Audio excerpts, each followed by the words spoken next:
Hello dear students, derivative અને એની એપ્લિકેશનમાં આજે લેક્ચર્સ નંબર 5માં આપણે ડેરિવેટિવ ઓફ ઇન્વર્સ ફંક્શન જોઈશું.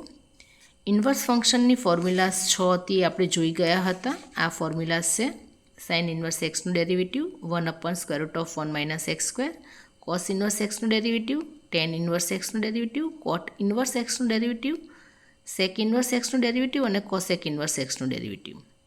તો આ ફોર્મ્યુલા છે એ ઇન્વર્સ ફંક્શનની ફોર્મ્યુલા છે. હવે ક્વેશ્ચન છે કે y = sine inverse x plus cos inverse એક્સનું ડેરિવેટિવ કરો.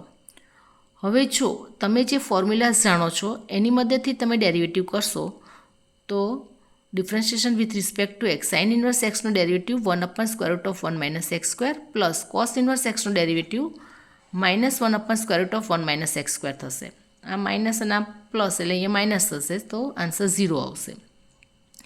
આ વસ્તુને બીજી રીતે પણ વિચારી શકાય કે sine inverse x plus cos inverse એક્સની ફોર્મ્યુલા ફર્સ્ટ સેમિસ્ટરની અંદર ટ્રિગોનોમેટ્રિકમાં જોઈ ગયા. એ ફોર્મ્યુલા છે π/2. તો y બરાબર π/2 થશે અને ડેરિવેટિવ કરીશું એનું તો π/2 કોન્સ્ટન્ટ છે એટલે એનું ડેરિવેટિવ 0 થશે. તો આ રીતે પણ વિચારી શકાય.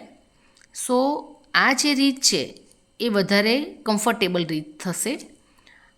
Ten inverse x plus cosec inverse એક્સનું ડેરિવેટિવ એ પણ π/2 છે yની વેલ્યુ, તો એનું ડેરિવેટિવ કરશો તો આન્સર 0 આવશે.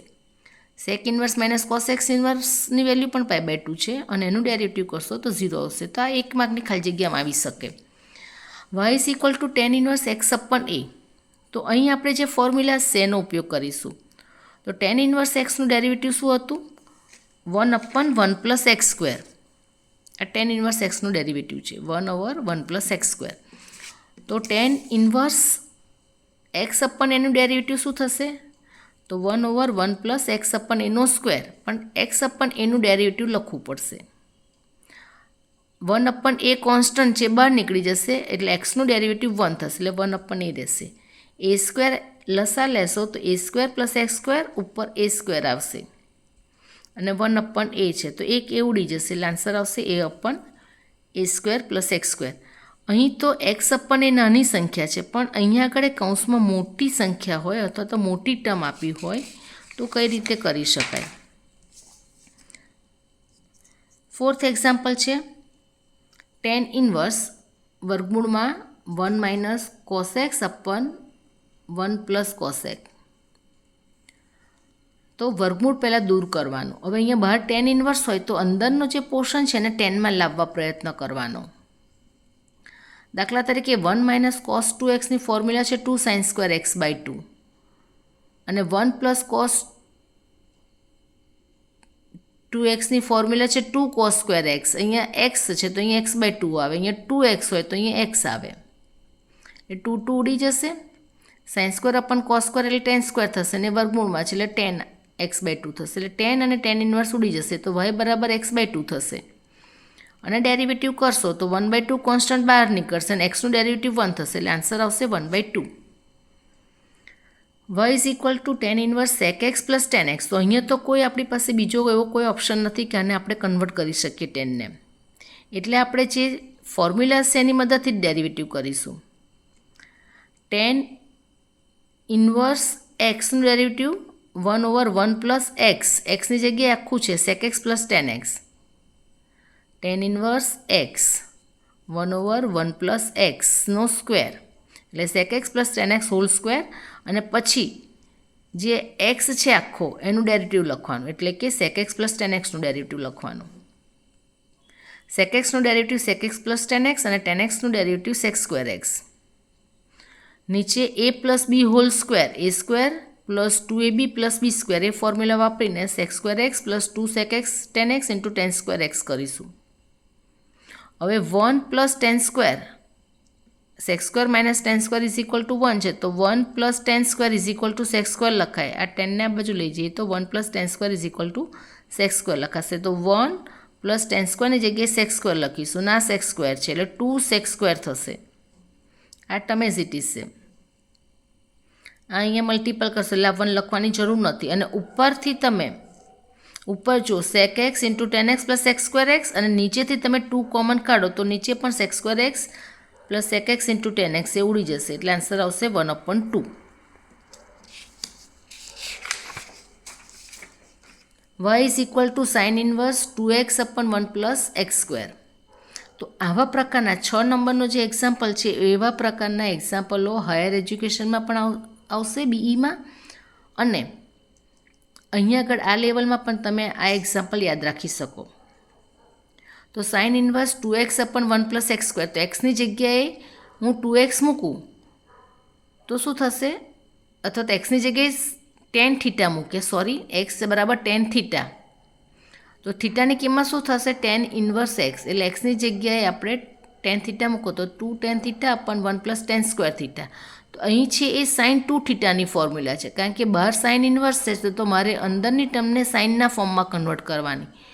તો એક્સની જગ્યાએ હું એવું તે શું મૂકું જેથી કરીને સાઇનના ફોર્મમાં કન્વર્ટ થાય. તો અહીંયા આગળ આપણે જોઈ શકીએ કે એક્સની જગ્યાએ ટેન થીટા મૂકીએ છીએ તો અંદરનું જે ફોર્મ્સ છે એ સાઇન 2 થીટામાં કન્વર્ટ થયું છે, અને સાઇન ઇન્વર્સ અને સાઇન એકબીજાના ઇન્વર્સ છે, એટલે બાકી અહીંયા જે છે એ જવાબ આવે, એટલે કે 2 થીટા જવાબ આવે. પણ થીટા શું છે, તો કે થીટા આપણો ટેન ઇન્વર્સ એક્સ છે જે આમાંથી આપણે શોધ્યો, એટલે થીટાની જગ્યાએ આપણે ટેન ઇન્વર્સ એક્સ લખીએ તો આ વાય આપણો જનરેટ થયો, એટલે y is equal to 2 tan inverse x થયા. અને હવે ડેરિવેટિવ કરીશું તો 2 એમને એમ રહેશે, અને ટેન ઇન્વર્સ એક્સનું ડેરિવેટિવ કરવાનું થશે, એ થશે 1/1 પ્લસ એક્સ સ્ક્વેર, એટલે કે 2/1 plus x square. Similarly 7th એક્ઝામ્પલમાં પણ એવું જ છે, y is equal to tan inverse 2x/1 minus x square. એક્સની જગ્યાએ ટેન થીટા મૂકો તમે તો થીટા બરાબર ટેન ઇન્વર્સ એક્સ થશે, ટેન ઇન્વર્સ એક્સ, તો tan inverse 2 tan theta upon 1 minus tan square એ ટેન 2 થીટાની ફોર્મ્યુલા છે.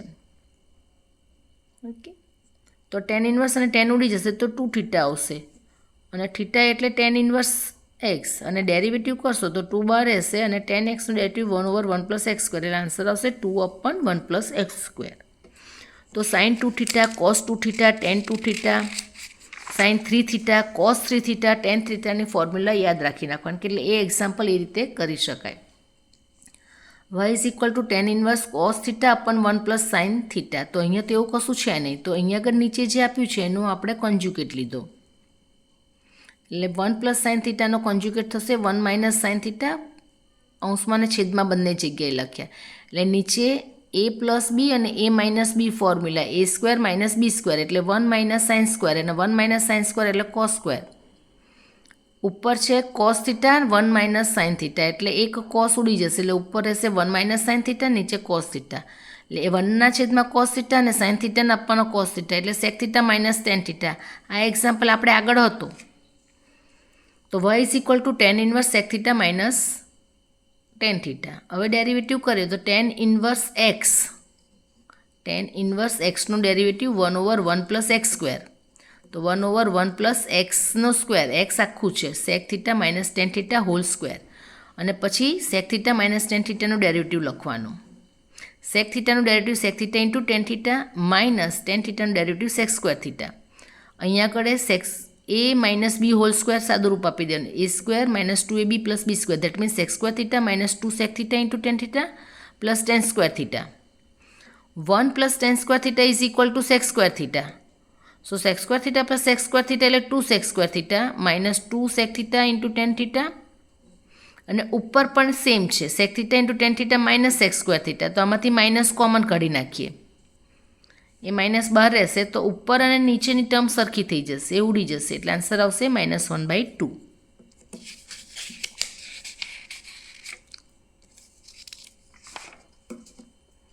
y is equal to tan inverse x અપન 1 plus 6x square. તો એક્સની જગ્યાએ હું 3x માઇનસ 2x કરું તો એ એક્સ થશે, અને 6x સ્ક્વેરની જગ્યાએ 3x ઇન્ટુ 2x કરું, આ ગુણાકાર છે, અને અહીંયા બાદબાકી કરી છે. આવું કેમ કર્યું, તો કે આપણી પાસે ફોર્મ્યુલા છે tan inverse a minus B upon 1 plus a into B, એટલે કે tan inverse a minus tan inverse B. તો tan inverse a minus tan inverse B, આ ટેન ઇન્વર્સની ફોર્મ્યુલા છે. હવે ડેરિવેટિવ કરીએ તો ટેન ઇન્વર્સ એક્સનું ડેરિવેટિવ 1/1 પ્લસ એક્સનો સ્ક્વેર, એટલે કે 1/1 + 3x² અને પછી 3xનું ડેરિવેટિવ 3 માઇનસ tan ઇન્વર્સ 2xનું ડેરિવેટિવ 1/1 + 2x² અને 2xનું ડેરિવેટિવ 2 3x² એટલે 9x² થશે અને 2x² એટલે 4x² થશે. તો આ થશે dy/dx. Thank you.